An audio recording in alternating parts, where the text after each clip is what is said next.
पिछले दिनों रिम्स में एक महिला ने 5 बच्चियों को जन्म दिया था। इस खबर के बाद रिम्स ने खूब वाहवाही भी बटोरी, क्योंकि 5 बच्चियों का सुरक्षित प्रसव कराया गया था, वो भी नॉर्मल प्रसव हुआ था, जिसके बाद रिम्स के डॉक्टर की सभी तरफ वाहवाही भी हुई। रिम्स ने सुर्खियां भी बटोरी कि इस तरह का सफल प्रसव कराया गया। लेकिन उसके बाद बारी आई, क्योंकि 7वें महीने में इन बच्चियों का जन्म हुआ था और सभी का वजन बहुत कम था। तो आखिर इन बच्चियों के रख रखाव के लिए रिम्स में व्यवस्थाएं कैसी थी, क्योंकि इन 5 में से अब 4 बच्ची की मौत हो चुकी है और एक बच्ची की स्थिति अभी भी गंभीर बताई जा रही है।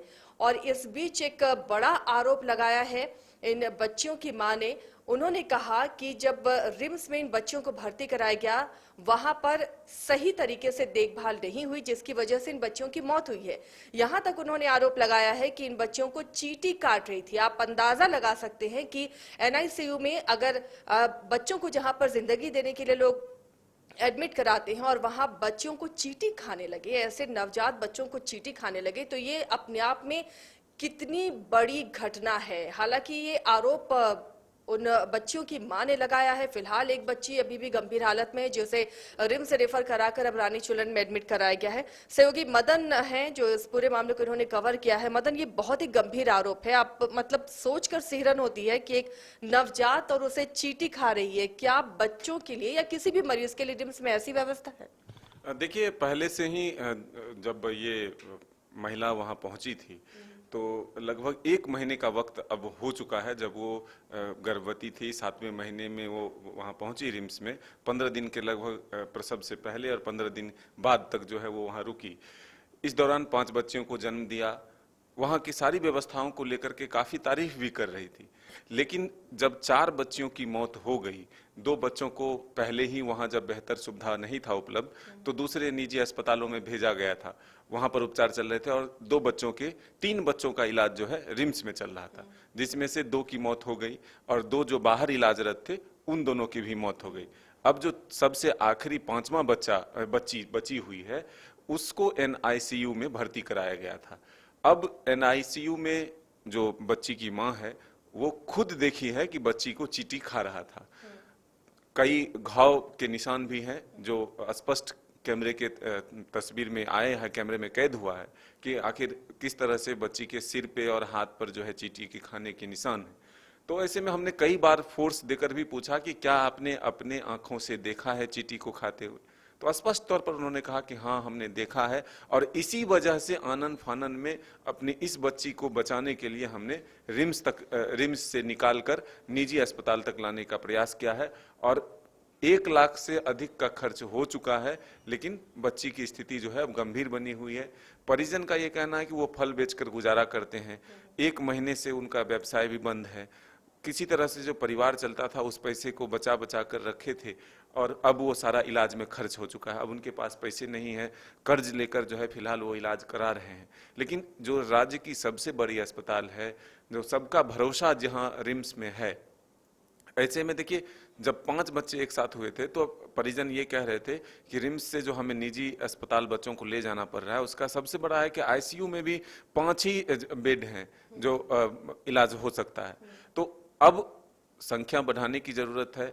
एनआईसीयू जैसे जगह पर अगर चींटी खाए बच्चे को तो फिर भरोसा कैसे रहेगा। तो अब उन परिजनों का जो है उम्मीद रिम्स से टूटा और फिर वो इसलिए आनन फानन में कल एम्बुलेंस से लेकर के वो निजी अस्पताल तक पहुंचे हैं। अब वहां पर अस्पताल के डॉक्टरों से फिलहाल बातचीत होगी कि आखिर ये बच्चे बचेंगे कि नहीं।